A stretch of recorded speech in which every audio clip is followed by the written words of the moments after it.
তো বন্ধুরা, এই সেই আমার নিচে প্লারে করা সেই ড্রাগন গাছগুলি।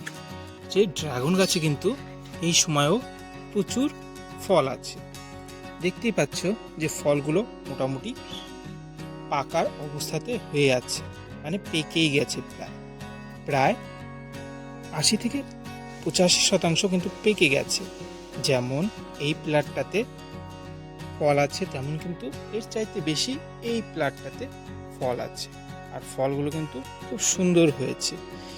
এটি একটু কম ম্যাচিউরড হয়েছে, মানে কম পেকেছে, আর এগুলো একটু বেশি ম্যাচিউরড হয়েছে। রং এর থেকে কিন্তু আরও বেশি সুন্দর রং হবে, আর রং কিন্তু সুন্দর টকটকে লাল হবে যখন পেকে যাবে। যেমন বাইরেটা লাল, তেমন কিন্তু ভিতরেও লাল নয়, পিঙ্ক কালারের হয়, মানে গোলাপি কালারের হয় এই জাতের আমার ড্রাগনটা।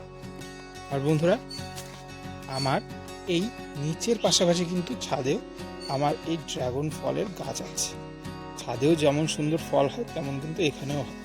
বন্ধুরা, ভিডিওটি ভালো লাগলে অবশ্যই লাইক, শেয়ার, কমেন্ট করবে, এবং চ্যানেলটি যদি সাবস্ক্রাইব না করে থাকো তবে অবশ্যই করবে। ধন্যবাদ।